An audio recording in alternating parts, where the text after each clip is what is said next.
I'm Carolyn Holzman, and this is Confessions of an SEO. These are my experiences in SEO, both as an SEO and an SEO tester. So you're not going to hear me talk about Google press releases. This is not going to give you homework or trigger some form of FOMO, because we deal with that in our industry almost on an hourly basis. So primarily what you need to understand is that everything that I share, I share because I've tested it. And I don't think that 100% of the time, excuse me, that the lack of results is because we failed on our side. I think sometimes Google and Google systems can break and they don't tell us. So if you're an independent or agency SEO, I get you. And if you're a business owner or stakeholder trying to manage a team, I was a local business owner for a long time, and I understand the need and sense of questioning to understand better. However, please stay receptive. Okay, so here is episode 8 of season 3. So, did you hear about the latest unannounced Google update? Nah, me neither. Welcome to the least SEO podcast on the planet. This week I was having a great conversation with a colleague, putting together some training, and the topic came up about strategy, specifically SEO strategy. Does it ever happen to you? I'm going to explain something and it'll make sense when I get there. Okay, so sometimes you have these great big things that you're sort of thinking about. They're not really ideas yet because they're not fully formed, but they're coming, kind of like pre-thoughts. And your brain just starts, hanging out in there, just going nuts, trying to figure things out. And, I think it's what things are before we have words to describe them, as thoughts start to come in. And then suddenly, you have a conversation and you're talking about something like SEO strategy. And then the brain lights up. It's suddenly able to connect all the dots just through, hearing that one word. You sort of realize, oh, okay. And then going back through and just sort of reconnecting the dots.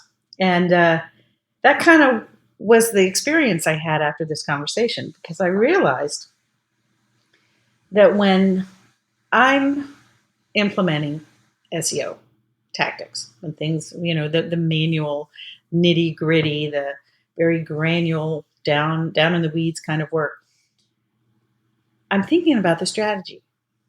I'm not building a backlink. I'm building whatever strategy that I'm using. And when someone shares a tactic that they're working on, while I am listening to it, I realize that a lot of times while I'm listening, I'm also trying to find the strategy portion of it. When would I use it and why would I use it? And how do we use that? And is that the only application of it? And since that day, I've been swimming in the concept of SEO strategy. And I realize now that sometimes when I hear people who are by profession SEOs, they're really deep into a particular tactic, and they'll say it like they want it, they mean it. And then in the next breath, they want to know if this really, really cool thing will work in something like affiliate SEO. And I literally fall off the cliff because I thought they were talking about why it works. And then I realized my brain was actually layering all that on top of what they were saying. Okay, so it wasn't that they were saying it, I was hearing it and putting my own overlay on top of it. So I started thinking about how to verbally express all of this. And then the universe literally drops into my lap an opportunity where I'm in charge of developing strategy and implementing it for some sites. Note to self: be careful what you wish for, you might just get it. I heard the saying early in my business career: if you have a lumber mill, remember you can always sell your sawdust.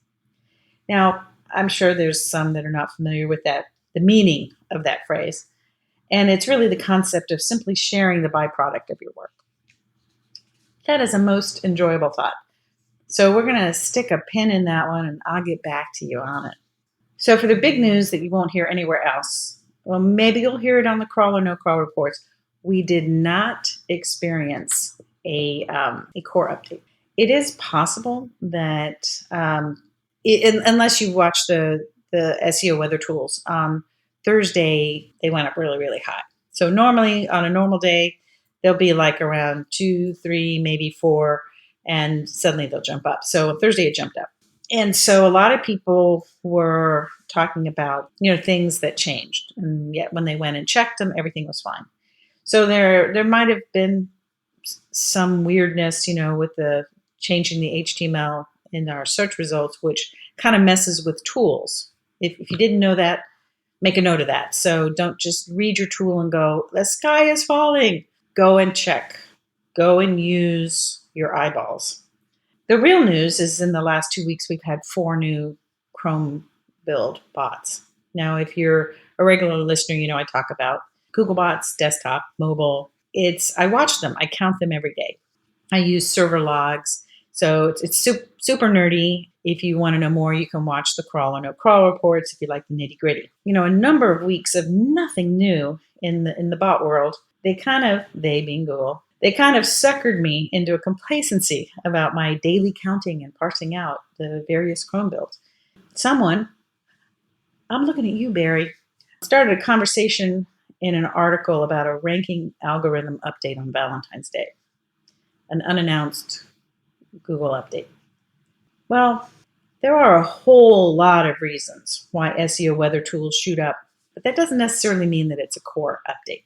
It does seem a bit suspicious that a new Chrome build bot gets launched. Google starts testing the efficacy of that new bot, and then lots of people report that their pages aren't findable anymore.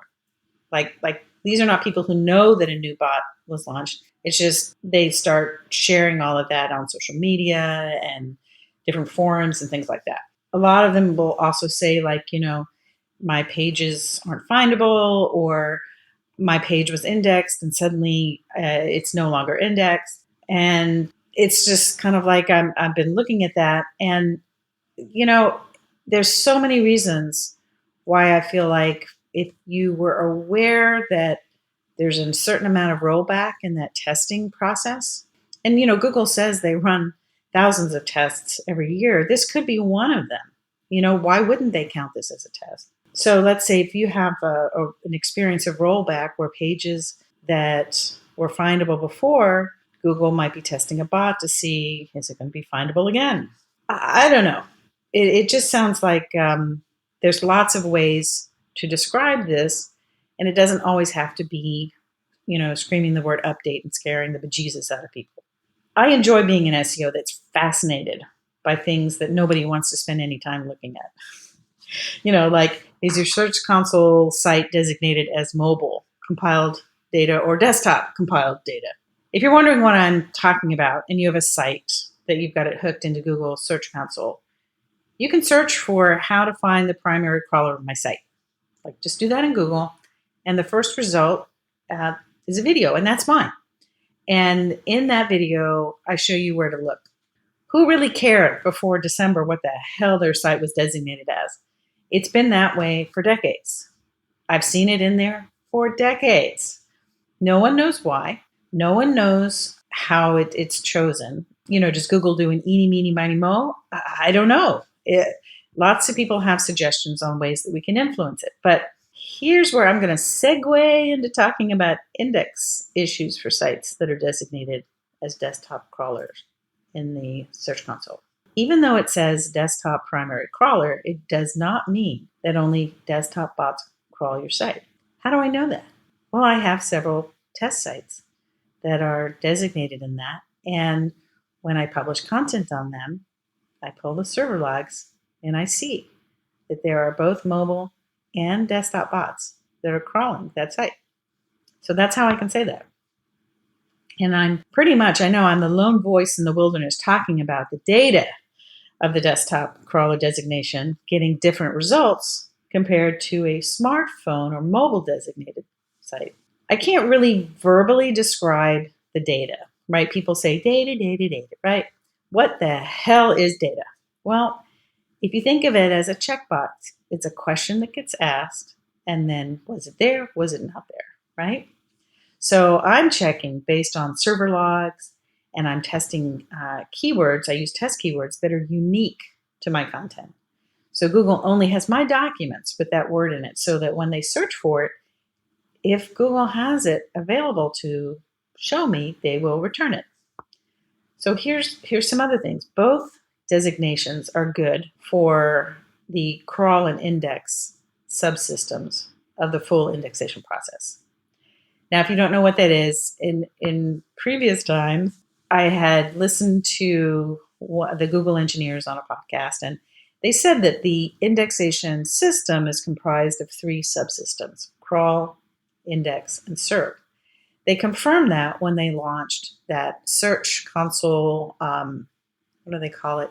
Search status, the status of the search, right? So you can go to that URL, and what you see there is three things where they break their systems down. And guess what they are? Crawling, indexing, and serving. So, okay, now we've got some validation. We know those are the three systems. And so what the testing is showing, that for the crawl and index subsystems, everything is green lights, everything's good, ready to go. But the desktop crawler compiled data looks like it has an issue between the index and the serve systems, because everything's got to move. Like the crawling has to move into the indexing has to move into the serving. And between the indexing and the serving systems, there seems to be an issue on these desktop designated sites. Now, again, I don't sound like a broken record. I know because I test. I do not pull this out of thin air. I'm not a coder or a developer. It's just really elbow grease. You know that phrase, effort, perseverance. So what's the latest on the indexation testing? Well, I found out that I need more ways to notate what I see. In other words, orange is the new green. What the heck does that mean? I was playing around, even thought if I couldn't find the test keyword, I wondered what would happen if I tried searching for my test keywords by putting them in quotes. What do you know? I find my test pages. They come up in the search results when I use quotes. And I bet you're asking, what the heck does that mean, Carolyn? Okay. For me, it means that this slowing or stopping of the indexation process between these subsystems, it allows us to see them more clearly, to identify them. You know, when I started testing back in 2015, indexation happened almost instantaneously. We would launch a test, request indexation, and get a result within 10 minutes. Test over. Today, I don't want to get salty, but give me a break. You know, I'm actually testing for indexation. People, this was unheard of in 2015. We would have laughed if anybody said, oh, I'm going to test indexation. Why? It ain't broken.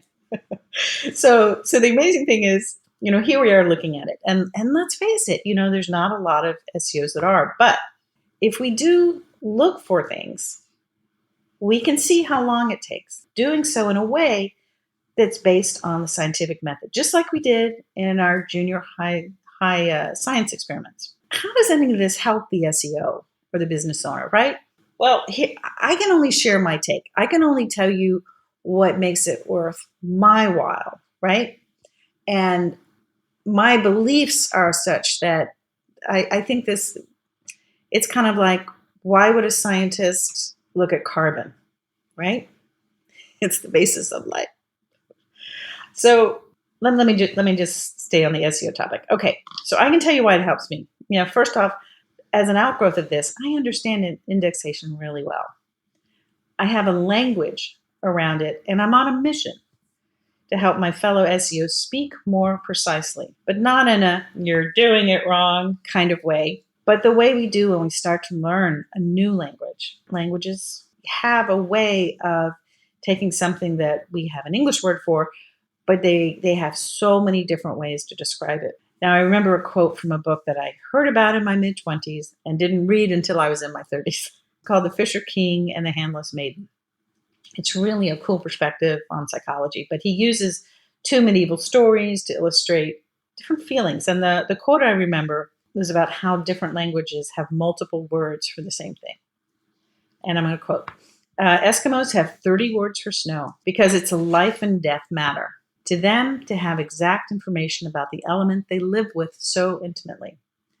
An Eskimo probably would die of clumsiness if he only had one word for snow. And I feel that way about us as SEOs. We have one word for when our content is findable, indexed. And data reveals that there are many more states of a page prior to that. And while it's not a real life and death matter, for our content, for our clients' content, it is a business life and death matter.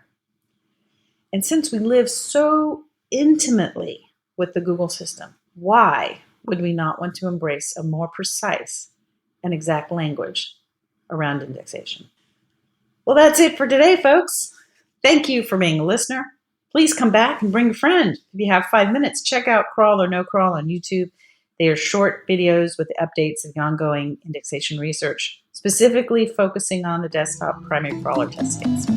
A special thank you to the supporters of Confessions. It's been my pleasure to be with you, and I'll see you in the SERPs.